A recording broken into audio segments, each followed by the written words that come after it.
The truth is, I'll probably never go to the moon. I'll probably never walk on Mars either. The closest I'm likely to get to another world are the deserts of California. I love the desert. The alienness of its vast empty spaces, its stark desolation, beautiful and vaguely menacing.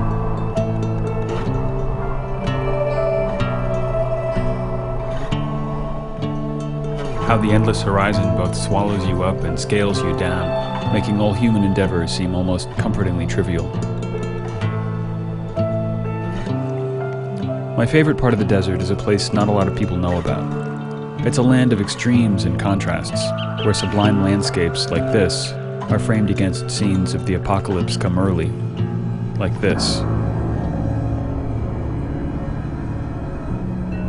It's called the Salton Sea. It's the largest body of water in California, and it's not even supposed to be there. At the turn of the last century, an engineering screw-up of epic proportions diverted the Colorado River into one of the lowest, hottest land basins in the United States. It took 2 years to stem the tide, and when the flooding finally stopped, 350 square miles of desert lay underwater. Everyone assumed the giant inland sea they had created by accident would just dry up, but when it didn't, real estate developers tried to turn an ecological disaster into an opportunity. Here is truly a miracle in the desert, a whole new outlet for the crowded millions in big cities, a Palm Springs with water. Here is where you can find the good life in the sun.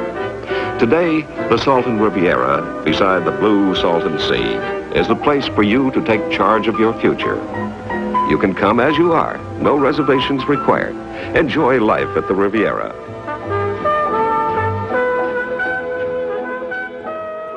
For a while, it really did seem like a miracle. Tourists flocked to a place that had once been unforgiving desert. People bought homes, built schools, restaurants, yacht clubs. But then the sea turned on them. Over the years, its water, fed only by agricultural runoff, became saltier than the ocean. Botulism poisoning killed millions of fish, and massive die-offs during the height of 120-degree summers made the air almost unbreathable. The sea began to flood unpredictably. Tourists fled. Boomtowns turned into ghost towns. Today, what remains is a landscape out of science fiction. Gridded streets, every one of them named, still waiting for neighborhoods that never arrived. Beaches made not of shell or sand, but of the pulverized skeletons of uncountable millions of fish. Houses half tumbled into toxic-looking pits. I go there to catch glimpses of what the world will look like without us. Here are some of the things I've found.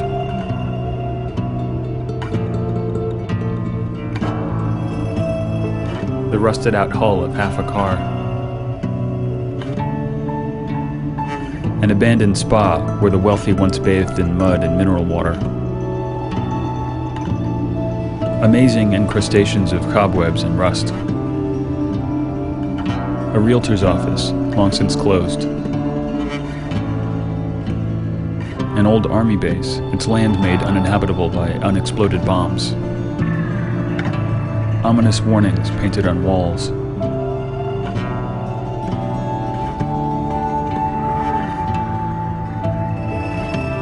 Clusters of forsaken houses, some already disappearing into the salty muck. Others, abandoned more recently, inhabited now by animals.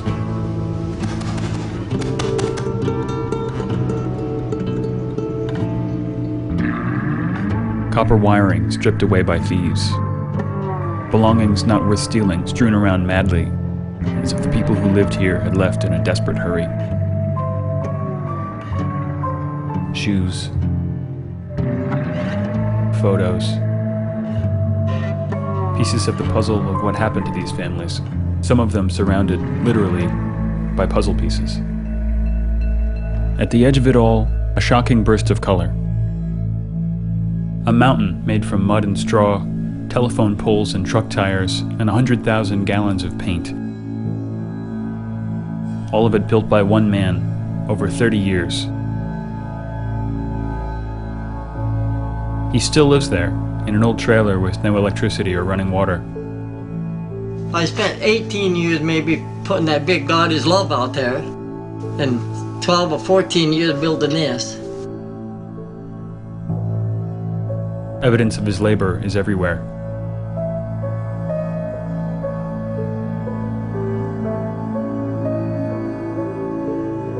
So is this strange place a heaven? Or a hell? A tragic failure? Or a sort of post-apocalyptic wonderland? I guess it all depends on how you look at it. And in that way, at least, it's not so different from any place else. It's easy to look at a place like the Salton Sea and think, of course it failed. Of course it ended up that way. But when I look at it, I think, there but for the grace of God, go the rest of us.